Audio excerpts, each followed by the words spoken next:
ఇవాళ మీతో నేను కాసిన్ని కబుర్లు కాసిన్ని కవితలు అనే ఒక శీర్షికతో వచ్చాను నేను ఇక్కడ. సో మొదట అటజని కాంచె భూమిశరుడు అంబరచుంబి శిరస్సరజ్జరి పటల ముహుర్ముహురడ వంగ తరంగ మృదంగ నిస్వన స్ఫుట నానుకూల పరిపుల్ల కలాప కలాపిజాలమున్ ఘటక చరత్కరేణుకర కంపిత సాలము సీత శైలమున్.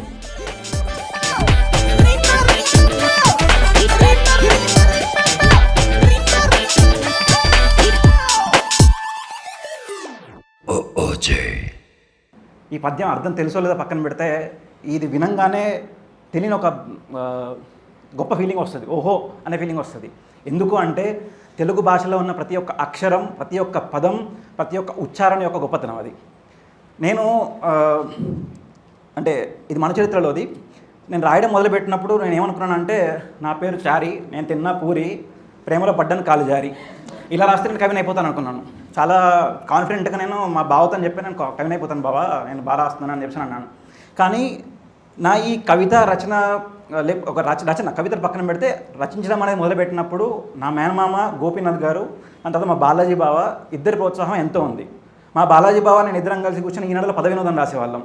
ఇప్పుడు నేను మాట్లాడుతున్న ప్రతి ఒక్క మాటలో పదాలు అనేవి పద వినోదం నుంచి నేర్చుకున్నవి మాత్రమే, ఇంకొన్ని జనాలతో మాట్లాడిన తర్వాత తెలిసినవి. అయితే ముందుగా నేను ఆ కథలోకి వెళ్ళే ముందు, ఆ కథలు ఇప్పుడు చెప్పేంత సమయం లేదు కాబట్టి నా కవితతో మొదలు పెడతా ఫస్ట్ నేను. అయితే ఇది నా బీటెక్లో ఫస్ట్ రాసిన కవిత, నేను దాన్ని ఇంకొద్దిగా ఇంప్రూవైజ్ చేశాను నేను. సో ఆ కవితతో మొదలు పెడదాం అనుకుంటున్నాను. ఇదేంటంటే ప్రతి ఒక్క బీటెక్ విద్యార్థి జీవితం.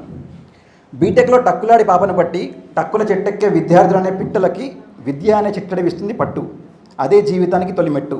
తెలుసుకోరే ఈ కనికట్టు, పైగా ఏడుస్తారే ఏమీ తెలియనట్టు. చెట్టు కట్టిన తిరిగి పరీక్షలు ఎగ్గొట్టి డబ్బంతా తగలెట్టి మత్తు పదార్థాలను పనిపట్టి క్షణికావేశంతో వాండివిని చితగ్గొట్టి చదువును అటకనెట్టి జీవితాన్ని తగలెట్టి ఈ పాపానికి బిరుదు ఆ టక్కులాడి పాపను అండగట్టి చివరికి ఏం చేయాలో తెలియక అడ్డమైన చర్చలెట్టి బుట్టెత్తి తట్టెత్తి 4 రాళ్ళు వెనకెట్టి చివరాఖరికి ఒక అమ్మాయి మెడలోన తాళి అనే సంకెళ్ళెట్టి ఏదో సాధించిన వాటిలో బిడ్డల్ని కనిపెట్టి ఆ బిడ్డల్ని సంకనెట్టి వాళ్ళ జీవితాన్ని సంకనాకు పెట్టి చరమదశలో వెనక్కి తిరిగి చూసి బాధపడిన సమయంలో నీకు వచ్చిన ప్రశ్న, ఎందుకు ఈ గుండెల్ని పిందెట్టి బాధ, నేను నువ్వు సానబెట్టుకోవాల్సిన వయసులో చెత్తంతా వెలగబెట్టి. సో నాకు స్టార్టింగ్లో ప్రాస అంటే బాగా ఇష్టం ఉండేది. సో అలాగే ప్రాసతో మొదలుపెట్టుకుంటూ పద్యాలు రాయడం మొదలుపెట్టాను.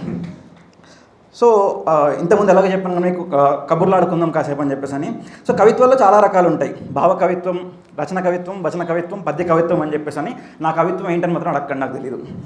సో ఇప్పుడు నేను చెప్పబోయే కవిత ఏంటంటే, మీ అందరి ముందు మీ అందరి మధ్యలో కూర్చున్న ఒక అమ్మాయి కోసం తనను ఊహించుకుంటూ నేను రాసిన కవిత ఇది. ఇక్కడే ఉందండి. నాకు రాయడం అంటే చాలా ఇష్టం. ప్రతిసారి నా మనసులో నిండిన నీ గుర్తులతోనే రాస్తాను, అందుకేనేమో నాకు రాయడం అంటే చాలా ఇష్టం. రాసే ప్రతి భావం నీ గురించే, అందుకే నాకు పదాలంటే చాలా ఇష్టం, అందుకేనేమో నాకు రాయడం అంటే చాలా ఇష్టం. ఈ రాతలకు కారణమైన మనసు, ఆ మనసు నీ జ్ఞాపకాలతో వివరించే నీ సొగసు అంటే నాకు చాలా ఇష్టం, అందుకేనేమో నాకు రాయడం అంటే చాలా ఇష్టం. గుండె భారంగా అయినప్పుడు దానిపై చెయ్యి వేసి నీ ఆలోచనలో మునిగి నాకు రాయడం అంటే చాలా ఇష్టం. నీ గురించి రాయడం నాకు కష్టమేమి కాదు, కానీ రాస్తూ రాస్తూ నా మనసులో ఉప్పొంగే భావాలను తట్టుకొని నిలవడం కష్టం. అయినా నా మనసుకు నచ్చజెప్పి మరీ నాకు రాయడం అంటే చాలా ఇష్టం. నువ్వు నాతో ఉన్నా లేకపోయినా నీ భావాలు ఇలా కాగితాలలో అక్షరాలుగా నాతో ఉండడం అంటే ఇష్టం, అందుకేనేమో నాకు రాయడం అంటే చాలా ఇష్టం. So that is dedicated to her. So next, నాకు తెలుగు భాష వచ్చు, హిందీ భాష వచ్చు, కన్నడ భాష వచ్చు, తమిళ్ అర్థమవుతుంది, మలయాళం నేర్చుకుంటున్నాను. నేను ఈ విషయం మీకు ఎందుకు చెప్తున్నా అంటే, ప్రతి భాష నేను ఎక్స్ప్లోర్ చేసిన కొద్దీ ప్రతి భాషలో ఏదో ఒక పదం కానీ ఏదో ఒక అక్షరం కానీ కలిసిపోతూ ఉన్నాయి, కానీ ఆ మాట్లాడే మనుషులు మాత్రం కలవట్లేదు. ఎందుకు భేదాభావం అంటే, నేను చూసిన సౌత్ ఇండియన్లో నార్త్ ఇండియన్స్ వాళ్ళని హేళన చేయడం, నార్త్ ఇండియన్స్ సౌత్ ఇండియన్స్ హేళన చేయడం, ఇలా హేళన చేస్తూనే ఉన్నారు. ఇక్కడ భాష ప్రాధాన్యం, మనిషి ప్రాధాన్యం. సో అదొక్కటి గుర్తుపెట్టుకోమని చెప్పడం కోసం చెప్తున్నా ఈ విషయం. తర్వాత నేను ఇన్ని భాషలు చూసిన తర్వాత నా తెలుగు భాష, నేను గర్వంగా చెప్పుకునే నా తెలుగు భాష ఎందుకు గొప్పది అని చెప్పేసి అని మీ ముందు చెప్తాం అనుకుంటున్నాను నేను. సో అది చెప్పే ముందు ఇంకో కవిత మొదలు పెడదాం అనుకుంటున్నాను. మన ప్రపంచంలో జరుగుతున్న అత్యాచారాల మీద రాసిన కవిత ఇది.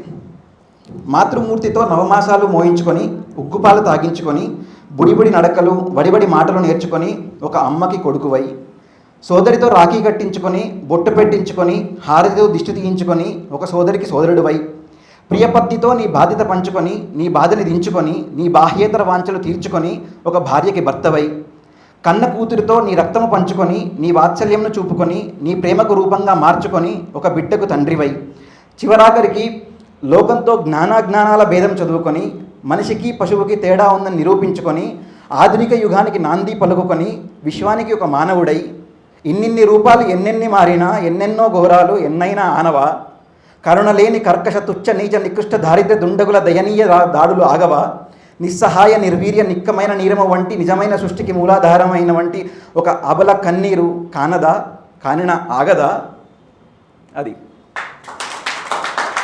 సో ఇప్పుడు ఎంతమంది మాట్లాడుతున్నట్టు నా తెలుగు భాష ఎందుకు గొప్పది అని చెప్పడానికి కోసం, నా తెలుగు భాషలో మాత్రమే ఉన్న ఒక గొప్పతనం ఏంటంటే ఏకాక్షర పద్యాలు. చాలామందికి తెలిసే ఉంటుంది, పాలకుల సోమయాలు రాసిన వారి ఆ ఏకాక్షర పద్యాలు ఉన్నవి తెలుగులో మాత్రమే. అలాగే మీరు గూగుల్ చేసుకోండి ఒకవేళ తెలియకపోతే కనుక. నెక్స్ట్ బాలకృష్ణ గారు ఫంక్షన్లో అంటారనమాట, నాన్న నాన్న అని చెప్పి అంటుంటారు. బట్ యాక్చువల్గా అదేంటంటే నాని నిన్నుని నేను నాని నాను అని చెప్పేసి అని ఆ పద్యం కూడా మీరు వెతకండి, గూగుల్లో దొరుకుతుంది. దీన్ని డాక్టర్ గరికపాటి గారు చాలా క్లియర్గా ఎక్స్ప్లెయిన్ చేశారు అసలు దాన్ని అర్థం ఏంటని చెప్పేసి అని. అది కూడా ఏకాక్షర పద్యం. ఇది తెలుగు భాష, కేవలం తెలుగు భాషకు మాత్రమే దక్కిన ఒక గొప్ప గౌరవం. దాని తర్వాత మీ అందరికీ తెలుసులేదు ఆశ కవిత్వం అని ఉంటుంది. ఆశ కవిత్వంలో భాగంగా అష్టావధానం ఉంటుంది, అలాగే సమస్యాపూర్ణం ఉంటుంది. సో ఈ అష్టావధానంలో మొట్టమొదటి నేను ఎక్కువగా చెప్పుకోవాల్సిన పేరు ఏంటంటే కొప్పరప కవులు.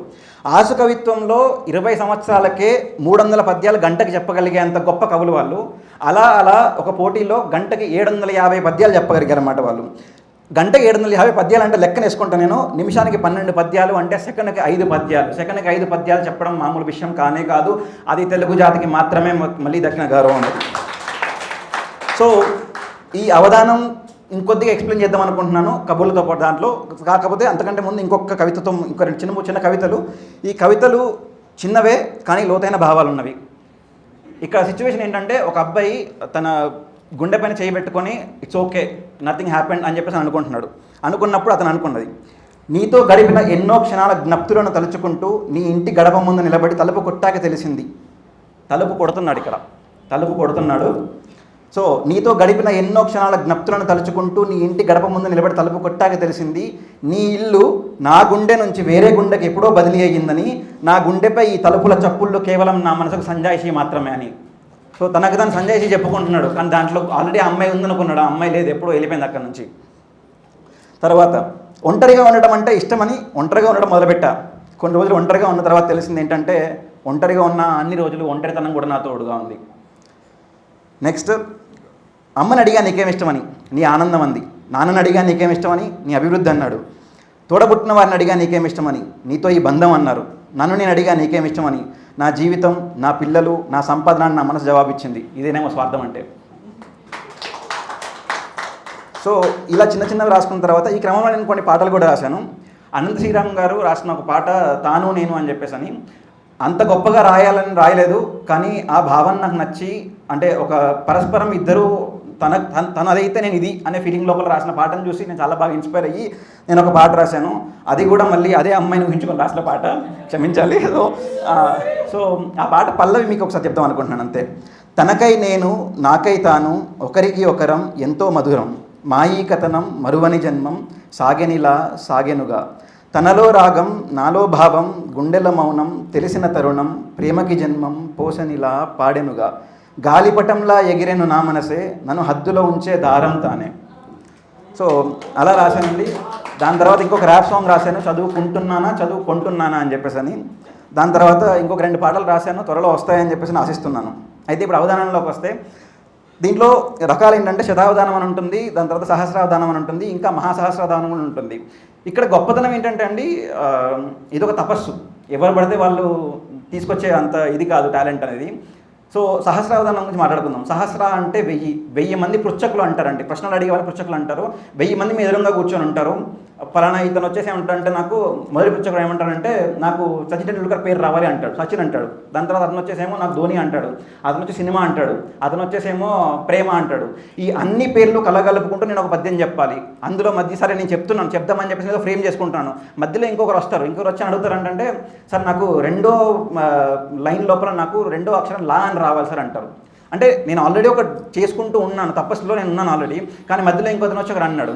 దాని తర్వాత ఇంకొందరు ఏంటంటే అసంబద్ధంగా కొన్ని ప్రశ్నలు అడుగుతుంటారు. అంటే అక్కడ జరుగుతున్న ప్రక్రియకి క్వశ్చన్కి సంబంధమే ఉండదు, అడుగుతారు. సో ఇన్ని జరుగుతున్న కొద్దీ కూడా నువ్వు ఒక తపస్సుగా కూర్చొని 1000 మందికి సమాధానం చెప్పాలి, 1000 పద్యాలు చెప్పాలి. అది మామూలు విషయం అయితే కాదు. అది కూడా ఓన్లీ సంస్కృత భాష తర్వాత నా తెలుగు భాషకి మాత్రమే దక్కిన గర్వం.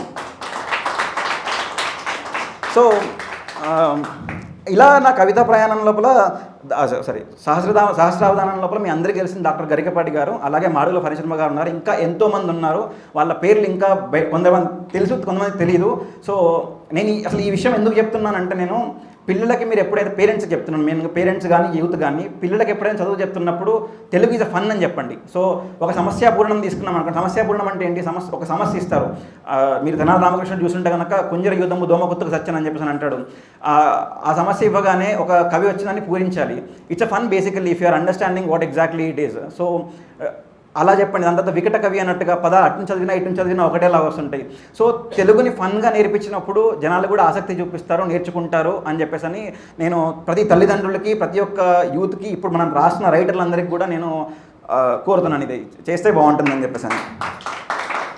సో ఇలా నా కవితా ప్రయాణంలో ఎంతమంది వచ్చినా ఏవో ప్రశ్నలు అడిగేవారు. నేను బ్రహ్మజ్ఞానం అయితే కాదు. సో కొందరు అడిగిన ప్రశ్నలు నా దగ్గర సమాధానం ఉండకపోయేది కాదు. అప్పుడు నువ్వేం కవిరా ఈ మాత్రం తెలియదు నీకు అని చెప్పేసి నన్ను హేళన చేసిన వాళ్ళు ఉన్నారు. సో ఆ హేళన చేసినప్పుడు చంద్రబోస్ గారి పాట గుర్తు తెచ్చుకునేవాడిని, అవమానాలే నీ ఆభరణాలు అని చెప్పేసి. సో నేను వెళ్తున్న ఒక దారిలో నాకు తెలియని అజ్ఞానం గుంత అనుకున్నా, ఆ గుంత జ్ఞానం అనే మట్టితో పూడ్చుకొని మళ్ళీ అదే దారిలో ముందుకెళ్ళడం మొదలుపెట్టాను అనమాట. సో అలా రాస్తూ నేను ఎప్పుడైతే నా లో కాన్ఫిడెన్స్, అంటే నా కాన్ఫిడెన్స్ లెవెల్ ఎప్పుడైతే తగ్గిపోయిందో అప్పుడు నేను నా కోసం నా పేరుతో నేను రాసుకున్నాను అనమాట.